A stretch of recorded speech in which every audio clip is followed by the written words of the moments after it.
இஸ்ராயேலின் கடவுளே, உம் திருநாமம் போற்றப்படுவதாக.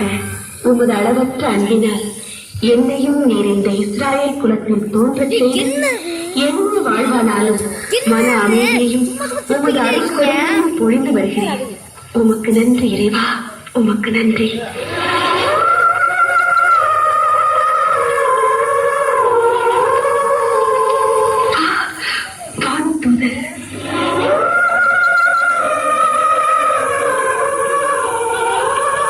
அருள் நிறைந்தவளே வாழ்க, ஆண்டவர் உம்முடனே. வானதூதர் எதற்காக இப்படி வாழ்த்துகிறார்? மரியே, அஞ்சாதீர், கடவுளின் அருளை அடைந்துள்ளீர். இதோ உம் வயிற்றில் கருத்தரித்து ஒரு மகனை பெறுவீர். அவருக்கு இயேசு என்னும் பெயரிடுவீர். அவர் மேன்மை மிக்கவராயிருப்பார், உன்னதரின் மகன் எனப்படுவார். அவருடைய தந்தையான தாவீதின் அரியணையை ஆண்டவராகிய கடவுள் அவருக்கு அளிப்பார். அவர் யாக்கோபின் குலத்தின் மீது என்றென்றும் அரசாழ்வார். அவருடைய ஆட்சிக்கு முடிவே இராது. இது எப்படி முடியும்? மரியே, பரிசுத்த ஆவி உம்மீது வருவார். உன்னதரின் வல்லமை உம்மேல் நிழலிடும். ஆதரில் பிறக்கும் திருக்குழந்தை கடவுளுடைய மகன் எனப்படும். ஏனெனில் கடவுளால் ஆகாதது ஒன்றும் இல்லை. இதோ ஆண்டவருடைய அடிமை, உமது வார்த்தையின்படியே எனக்காகட்டும்.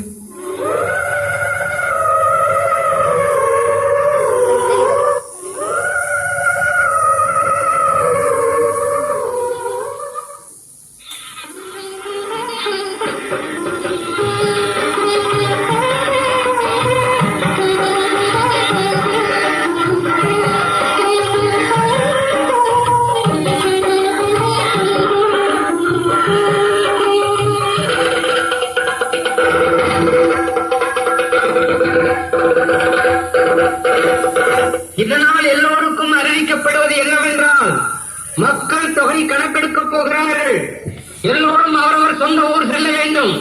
அங்கு தங்கள் பெயரை பதிவு செய்து கொள்ள வேண்டும். இது செத்தோர் அகஸ்து ராஜாவின் கட்டளை.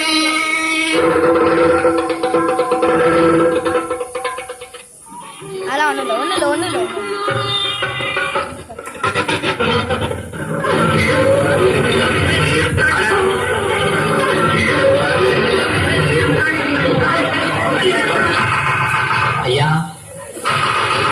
ஐயா ஐயா ஐயா, தங்கிறதுக்கு இடம் கொடுங்க ஐயா. ரொம்ப தூரத்துல இருந்து வரேங்க. இதோ என் மனைவி வேற கூட இருக்குங்க. நிறமாச கெப்பினீங்க. கொஞ்சம் தனிமையான ஒரு இடம் கிடைச்சா போதுங்க. இங்க இடம் இல்லையே. என்னங்க இங்க இடம் இல்லையா மரியா? என்னங்க பொழுது சாயிர நேரமாகும், என்ன பண்றதுங்க? மரியா, அங்க பாரு, ஊருக்கு வெளியே தெரியுற அந்த உயரமான இடத்துல குடிசை தெரியுதுல்ல? ஆமாங்க. அங்க போயாவது கேட்டு பார்க்கலாம், வா.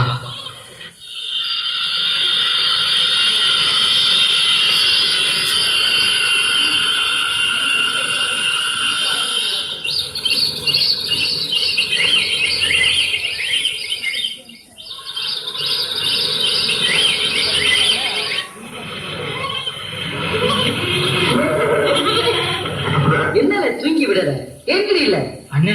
கும்பிருட்டா இருக்குல்ல, ஒண்ணுமே தெரியல அண்ணே. ஏன்டா தம்பி இப்படி நடுக்குறீங்க? குளிருக்கு தான் சட்டையை பொறுக்கி போட்டு தீ மூட்டி இருக்கண்ணே. பக்கத்துல வா அண்ணே.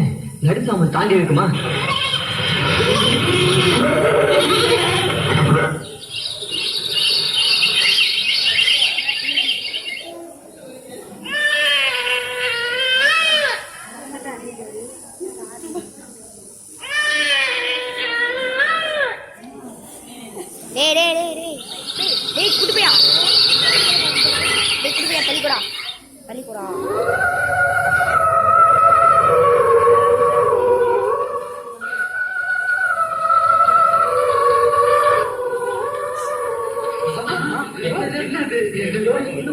பறிக்கிற மாதிரி வெளிச்சா யாராவது வாங்கி சொல்ற மாதிரி தெரியுதுல்ல?